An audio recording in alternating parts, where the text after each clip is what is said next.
नमस्कार, मी वर्षा सर्वांचं अगदी मनापासून स्वागत करते। आज आपण वाळवणाचा पदार्थ बनवणार आहोत आणि तोही झटपट आणि कोणत्याही ऋतूमध्ये आपण बनवू शकतो असा हा पदार्थ आहे। तर इथे मी 1 वाटी हे पोहे घेतले आहेत, जाड पोहे, जे की आपण कांदे पोहे बनवण्यासाठी घेतो तेच पोहे निवडून घेतले आहे। आता हे आपण धुवून घेणार आहोत आणि पोहे 1 वाटीच आहेत, पण पदार्थ खूप सारा होणार आहे, म्हणजे टोपलभर असा हा पदार्थ होणार आहे। आता या पोह्यांमध्ये पाणी टाकून 2 वेळा मी पाण्याने धुवून घेते, म्हणजे कसं तुम्ही पाहू शकता हे पाणी असं वरती येतं, हे काढून टाकायचं आपल्याला आणि 2 वेळा धुवून घ्यायचं आहे। आता हे पोहे आपण धुवून घेतले आहे, यामध्ये आपण पाणी टाकून घेणार आहोत पोहे बुडतील इथपर्यंत। आपल्याला खूप सारा असं पाणी टाकायचं नाही। बघा, पोहे छान भिजले आहेत सर्व या पाण्यामध्ये। आता हे 5 मिनिटांसाठी आपण पाण्यामध्ये असेच ठेवणार आहोत, नंतर बघूया। आता हे छान पोहे असे फुलले आहेत बघा, अगदी नरम झाले आहेत। आता हेच पोहे आपण या मिक्सरच्या जारमध्ये टाकून घेणार आहोत आणि याची पातळ अशी पेस्ट बनवणार आहोत। अगदी बारीक पेस्ट बनवून घ्यायची आहे आपल्याला। लागेल तसं पाणी टाकायचं आणि छान पेस्ट बनवून घ्यायची। अगदी थोडंसं टाकते सुरुवातीला, नंतर लागेल तसं मी पाणी टाकून पेस्ट बनवते।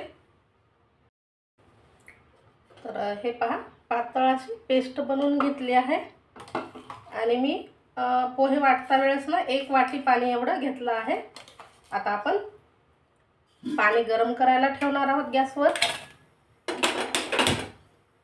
एक मोठं पातेलं घ्यायचं आहे आपल्याला, म्हणजे पीठ छान शिजवता येईल, मोकळं शिजवता येईल असं मोठं पातेलं घ्या किंवा कढई घ्या, पण थोडं जाड तळाचं घ्यायचं आहे आणि साईज मोठी घ्यायची आहे। आता ही पेस्ट आपली पोह्याची बनवून तयार झाली आहे। आपण या पातेल्यामध्ये याच वाटीने पाणी घेणार आहोत।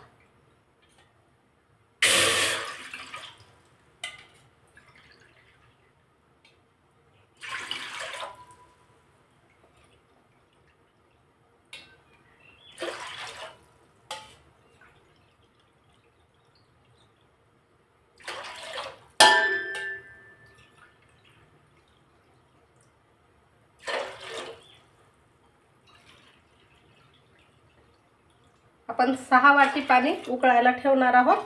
आता या पाण्याला छान उकळी काढून घ्यायची आहे आणि हे 6 वाटी पाणी प्लस आपण या पोहे वाटता वेळेस टाकलेला आहे 1 वाटी आणि भिजवता वेळेस टाकलेला आहे 1 वाटी, असं एकूण 8 वाटी पाणी आपण घेतलं आहे।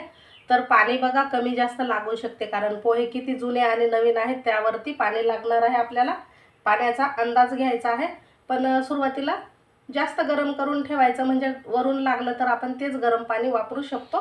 तर हे लक्षात घ्या। आता हे पेस्ट इथे झाकून ठेवते, पातेल्यावर सुद्धा झाकण ठेवून याला छान अशी उकळी काढून घ्यायची आहे। इथे पहा, पाण्याला छान अशी उकळी आली आहे। आता आपण हे पाणी थोडंसं काढून घेणार आहोत, कारण आपण एक्स्ट्रा टाकलेलं आहे। साधारण 1 ग्लास भरून एवढं पाणी आपण काढून घेत आहोत आणि यामध्ये टाकायचे आहेत आपल्याला चवीनुसार मीठ। तर मीठ अंदाजे मी इथे अर्धा चम्मच एवढं टाकलं आहे, कारण वाळवून कधी कधी पदार्थ खारट होऊ शकतो, म्हणून मिठाचा अगदी अंदाज घ्यायचा आहे। पाव चम्मच पापड खार टाकायचा, यामुळे आपले पापड बनवणार आहोत ते अगदी खुसखुशीत होतात। नाही टाकलं पापड खार तरी चालेल, पण माझ्याकडे होता तर मी टाकत आहे। हे पांढरे तीळ टाकत आहे 1 मोठा चम्मच एवढे। आणि आता आपण ही बनवलेली पोह्याची पेस्ट या पाण्यामध्ये टाकायची आहे। तर एका हाताने असं हलवायचं किंवा फिरवायचं आणि ही पोह्याची पेस्ट या पाण्यामध्ये टाकायची आहे।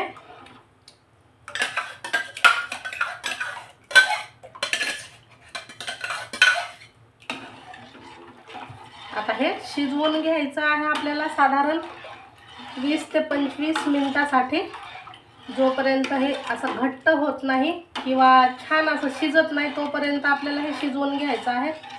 शिजवण्याचा कालावधी सुद्धा कमी जास्त लागू शकतो, कारण की मी सांगितल्याप्रमाणे पोहे जुने आहेत की नवीन आहेत, किती वेळ लागेल शिजायला, तर हे आपल्याला चेक करायचं आहे।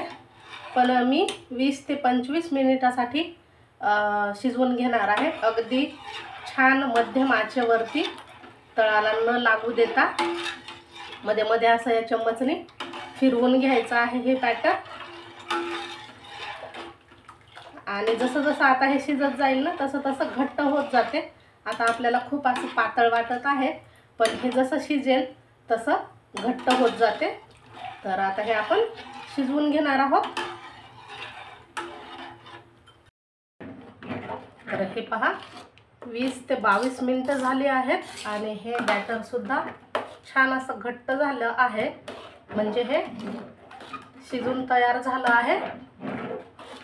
तर आपल्याला हे एवढं घट्ट असं करून घ्यायचं, खूप पातळ ठेवायचं नाही, नाहीतर मग पापड्या टाकता येणार नाहीत, आणि खूप असं घट्ट पण नाही करायचं। तर इथे बघा शिजून झालं आहे। आता गॅस बंद करते आणि हे थोडंसं थंड करून घेणार आहे। नंतर आपण ह्या मिश्रणाचे गच्चीवर जाऊन पळी पापड टाकणार आहोत आणि छान 2-3 दिवस कडक उन्हामध्ये वाळवून घेणार आहोत। तर बघा हे पोह्याचे आपण पळी पापड बनवण्यासाठी बॅटर तयार केलं आहे। तर ही रेसिपी मी आता गच्चीवर वाळवणार आहे उन्हामध्ये, तुम्ही सावलीत देखील वाळवू शकता। याला म्हणजे सावलीतही वाळवू शकतो आपण फॅनच्या हवेखाली, आणि खूप छान होतात, कोणत्याही ऋतूमध्ये आपण बनवू शकतो। तर आपलं हे तयार झालं आहे। आता गॅस बंद करते मी इथे आणि हे थोडंसं थंड करून मग आपण याचे गच्चीवर जाऊन पॉलिथिनवर पळी पापड टाकणार आहोत।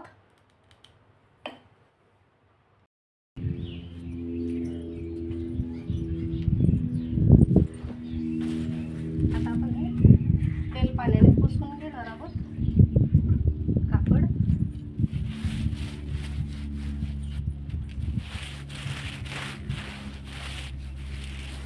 आणि नंतर यावरती पापड्या टाकणार आहोत बघा।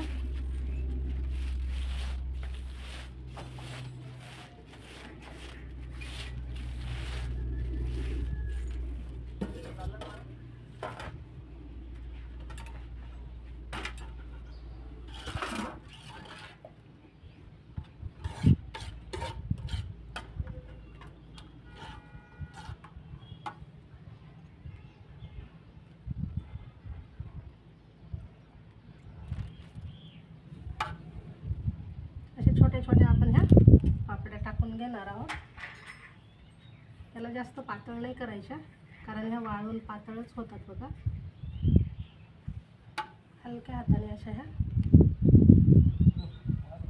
टाकून घ्यायच्या आहेत।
तर बघा आपल्या ह्या सर्व अशा पळीपापड्या टाकून झाल्या आहेत आणि शक्यतोवर ह्या सावलीमध्ये म्हणजे सकाळी सकाळीच टाकायच्या बघा, कारण ऊन तापल्याच्या नंतर आपल्याला कसं गच्चीवर ऊन लागेल, तर सकाळी लवकर उठून टाकू शकता. तर आपल्या ह्या पोह्याच्या पळीपापड्या तयार झाल्या आहेत.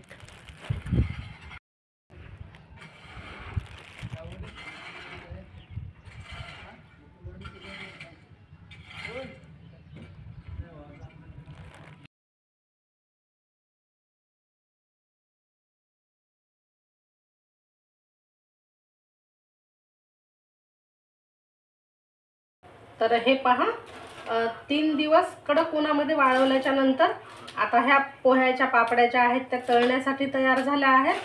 आणि इथे तुम्ही पाहू शकता किती सुंदर अशा ह्या पळीपापड्या तयार झाल्या आहेत. आता आपण तेल गरम करायला ठेवलं आहे. मी तुम्हाला ह्या पापड्या तळून दाखवणार आहे. तेल कडकडीत गरम करून घ्यायचं आणि नंतरच ह्या पापड्या तळायच्या आहेत, नाहीतर मग ह्या पापड्याला तेल खूप पितात आणि थोड्याशा चिवट होतात बघा. त्यामुळे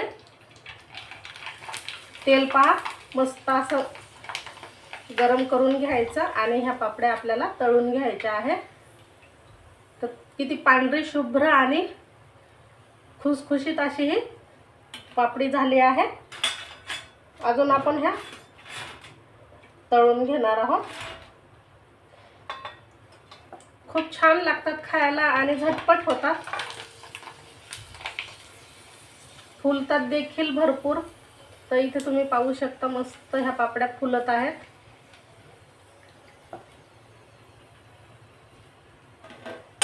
अजून ह्या आपण 2-3 तळून घेऊ.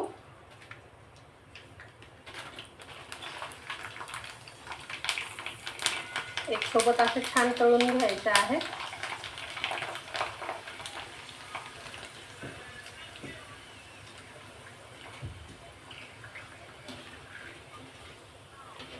तर ह्या पोह्याच्या पापड्या नक्की तुम्हाला आवडल्या असतील. तर बघा इथे मी एवढ्या ह्या तळून घेतल्या आहेत आणि खूप छान झाल्या आहेत. नक्कीच सर्वांना आवडतील अशा आहेत. तर ह्या पोह्याच्या पळीपापड्या तुम्हाला कशा वाटल्या मला कमेंट करून सांगा. आणि हो, व्हिडिओ आवडल्यास लाईक शेअर करा आणि अजून चॅनलला सबस्क्राईब केलं नसेल तर सबस्क्राईब देखील करून घ्या. परत भेटू आपण अशाच छानशा नवीन रेसिपीसह.